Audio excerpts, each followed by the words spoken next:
Also a very strong theme about romantic relationships. We see that one of the biggest mistakes you can make in a relationship is to not only put your own feelings ahead of those of someone else, but to not even discuss your relationship problems. We clearly see the director just spies upon his wife and uses technological means to control her. He's just paranoid of her. He's more possessive, and we see that Cole is actually a lot like that man. He's just a lot less violent, threatening, or planning to murder someone, and he is caring, but he is also secretly spying upon her. And she notes this, and she tries to talk about it, but he just doesn't give in, and he gives all kinds of gifts, but he just isn't kind and open enough. And this eventually destroys their relationship, even though he cares so much about her. And then he longs for her, and he's totally hurt by the fact that he lost her, and he still tries to resolve the relationship later on at that festival, but we see it all around just fails because he cannot totally commit to her. And we see that we therefore also need commitment in a relationship. The trust is necessary there, that you just need communication, and that also one of the important things is to just talk things over, to be forgiving, and to be accepting of someone, to accept their flaws, because she also isn't really accepting of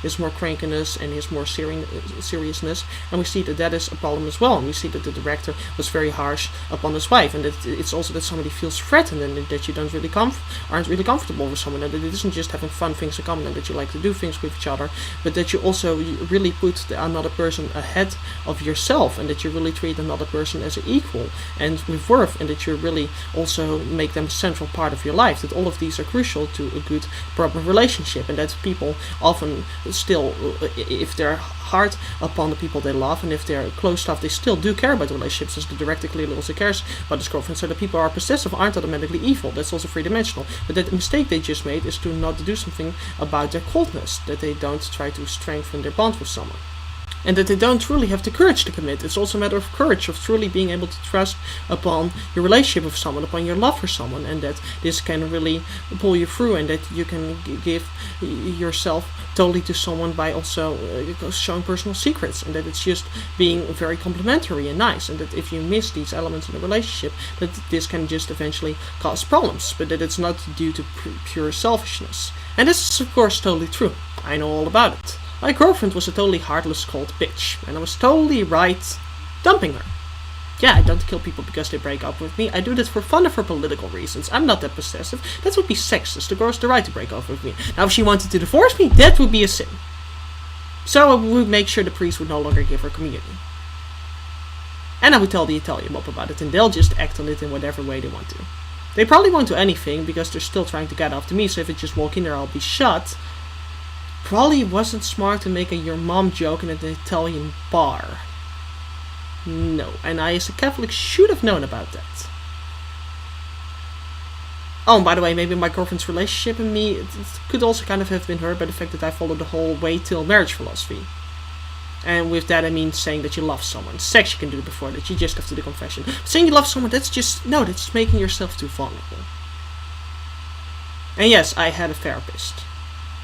And then it turned out that he was a Democrat. In the Netherlands, where we don't even have a Democratic Party, because it was like, oh, Obama will change things. So I did the logical thing.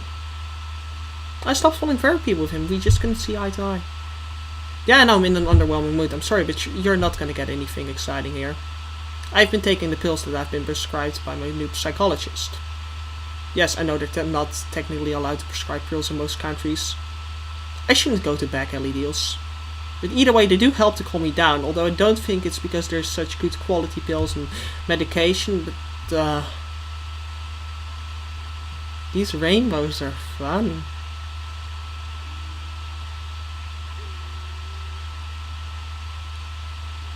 Yeah.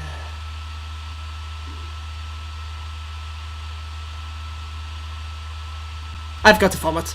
But so this was indeed a really wise theme. It is true, you should just be able to talk about the problems with someone, to really care about their feelings, to not be possessive of them, but treat them as equal, so they feel really appreciated, feel respected, and so that their problems can be understood. We can truly share stuff with them, and we can be open. And a lot of people who are possessive aren't automatically purely evil. We aren't all a Stephen King abusive boyfriend stereotype.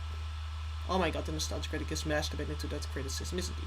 But so, that's indeed totally true. and it can break a relationship apart, and we can try to work on it, but as long as we aren't decisive enough to truly admit our mistakes, to truly work on it, it can still fall apart, and it can result in horrible things. And if we're secretive and paranoid, we can be a lot like those evil, abusive people. We just aren't as cruel as to then hurt someone, but we still hurt their feelings as much. So this can indeed destroy our relationships and can in the end make us regretful. We wish we would just be able to take that step.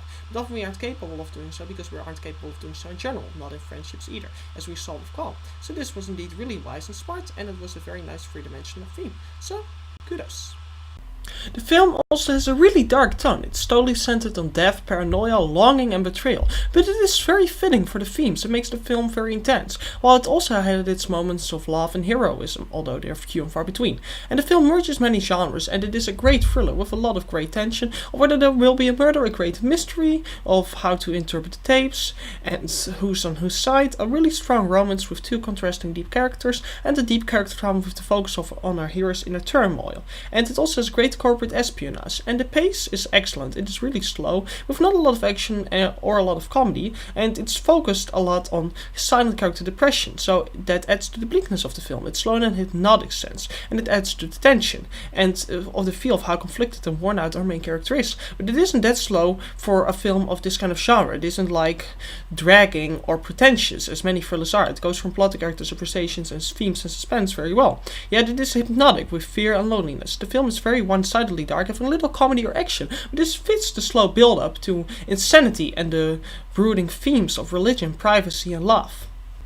And it also fits Cole's inwardness very well, because Insomnia is also a movie about a character who's slowly being torn apart by his conflicting ideals, but that had some humor, but that was because its main character was more proactive, and also was more capable of sharing his problems. Somebody's going insane, but they aren't as closed off and don't start off in such a bad place. So it was very fitting for this film, and the film also has some great suspense, with people slowly being hunted, terrifying, screaming, stabbing, bugging, and it has a very silent tone. And this, of course, is perfect for me. Oh, by the way, I'm not a goth. I'm a Frank. You get it? Huh? This South Park goths, emos, and now goth Frank, you know? Because goths were originally Germanic people, and that led to Gothic style churches, which would... No? Well, you're a retard. Oh, Mary, that was horrible of me. I'm sorry. Please forgive me for that. It was horrible of me to say. You're a fucking dumbass. And the film also has really intense, haunting atmosphere. It is silent yet eerie and spiritual, but it can also be somber, just like after I heard they were gonna remake Carrie. I mean, just why? I mean, I'm not gonna murder someone over this. I'm not gonna pray God to change it. It might not even be bad. I mean, the original's still great. I mean, what's next? The remake of The Godfather? Oh my god, let's pray to Pope Linus and to Mary that Hollywood ain't watching this. And let's pray to Irenaeus of Lyon at the side. I mean... By the way, it's technically Luchtenham, Irenaeus of Luchtenham. Let's pray to him. I mean, a Godfather remake? I mean, what's next? A remake of The Karate Kid, even though it was a oh, yeah. Well, that actually wasn't bad, but again, why? Oh yeah, because Jaden Smith wanted to be the Karate Kid, yeah.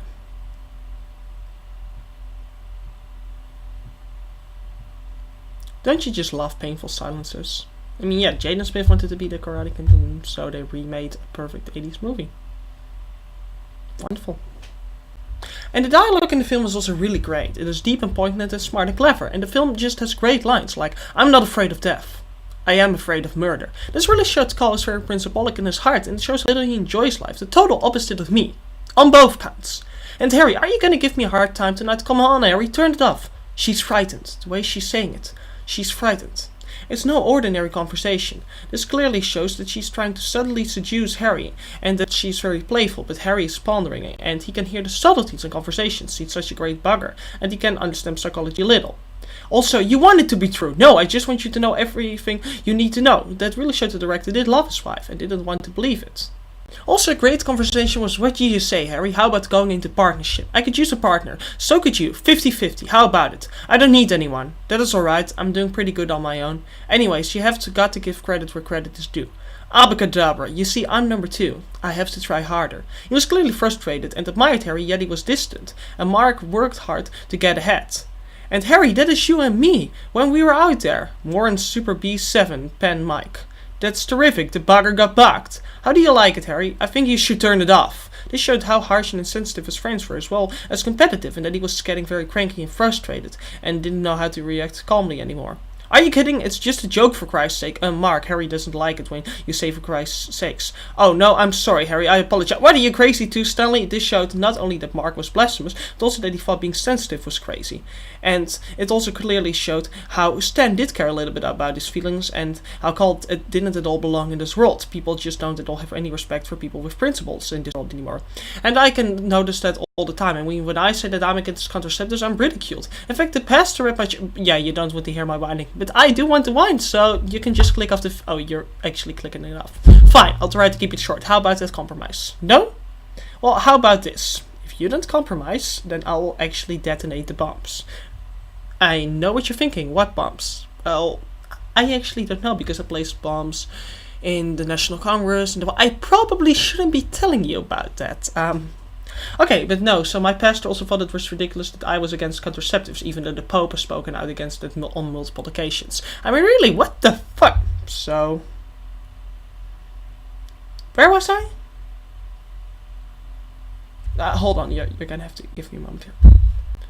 Also really great dialogue was, what a stupid conversation. Stan, please, I'm trying to work. What the hell are they talking about, for Christ's sake? Stanley, please, I'm trying to get this done. Well, I'm excited. Well, I'm getting fed up. About what? About you asking me questions all the time. This is how irritated Cole really is getting. He is so stressed by the fact that people might get hurt that he becomes even more closed off to Stanley, and he just doesn't like questions. That's what he criticizes him for. He gets totally mad just because someone asks him questions, and Stan is pretty immature at the same time also nagging him, and you see therefore how they don't at all belong together. So that was very great to develop the characters, and it was also very natural and fitting for them. And then we have the deep conversation, Jesus, don't say that. Well, for Christ's sake, Stan, don't say that again, please. Don't use that word in vain, it bothers me. Well, what's the matter? This also showed how second-hand nature swearing is for people in general, and how dedicated the Catholic Cole is. Yet Stan is concerned for him at the same time, so he isn't totally evil. It also made him very three-dimensional and was very natural. Cole really is a goddamn great Catholic. Oh my god, damn it!